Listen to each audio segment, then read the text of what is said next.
దేవుని దయ వల్ల ఈరోజు మరో మంచి కార్యక్రమం జరుగుతూ ఉంది. కాకినాడ జిల్లాను, అంబేద్కర్ కోనసీమ జిల్లాలో ఈ రెండు జిల్లాల్లో 23,458 మంది మత్స్యకార కుటుంబాలకు ఈరోజు మంచి జరిగిస్తూ రాష్ట్ర ప్రభుత్వం చొరవతో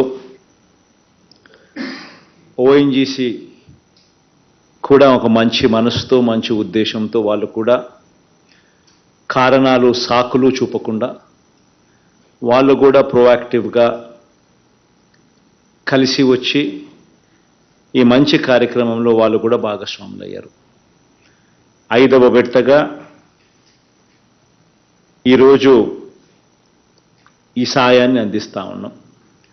ఒక్కొక్క మత్స్యకార కుటుంబానికి కూడా నెలకు 11,500 రూపాయల చొప్పున ప్రతి 6 నెలలకు ఒకసారి ఎక్కడా కూడా డిలే అనేది లేకుండా రాష్ట్ర ప్రభుత్వం ప్రతి అడుగులోనూ కూడా పర్సూ చేస్తూ ఆ కుటుంబాలకు ఎట్టి పరిస్థితిలోనూ నష్టం జరగకూడదు అనే ఉద్దేశంతో అడుగులు ముందుకు వేస్తూ వస్తూ ఉన్నాం.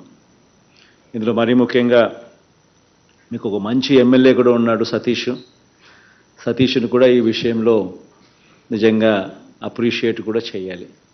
ఎందుకనంటే సతీష్ మా మీద కూడా అదే రకమైన ప్రెజర్ కూడా ఖచ్చితంగా క్రమం తప్పకుండా మా మీద కూడా అదే మాదిరిగానే ప్రెజర్ పెడతా వస్తూ ఉన్నాడు. కాబట్టి న్యాచురల్గా సతీష్ పెట్టే ప్రెజర్కు కలెక్టర్లు కూడా అక్కడ ఆటోమేటిక్లీ ప్రోయాక్టివ్గా ఇన్వాల్వ్ అయ్యి వాళ్ళు కూడా అడుగులు వేగంగా ముందుకు వేయిస్తూ ఉన్నాడు. కోర్స్ సతీష్ నాకు బాగా కావలసినాడు కాబట్టి నేను కూడా అధికార యంత్రాంగాన్ని అంతా కూడా అదే దిశగా అడుగులు వేయించాం. ఈ దిశగా అడుగులు వేస్తూ ఈరోజు చేస్తూ ఉన్న మంచి 5వ విడత సహాయం అంటే ప్రతి 6 నెలలకు ఒకసారి ఇలా ఇచ్చుకుంటూ వస్తూ ఒక్కొక్క విడత ఇచ్చుకుంటూ వస్తూ ఈసారి 5వ విడతగా ఆల్మోస్ట్ కంక్లూడ్ అయిపోయింది అనుకుంటా.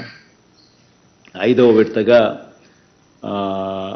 161,86,00,000 అంటే 162 కోట్లు ఈరోజు ఈ 23,458 మంది మత్స్యకార కుటుంబాలకు మంచి జరిగిస్తూ డిపాజిట్ ఈ కార్యక్రమం అయిపోయిన వెంటనే నేరుగా వారి ఖాతాల్లోకి ఈ డబ్బు జమ అయ్యేట్టుగా బటన్ నొక్కబోతా ఉన్నాం.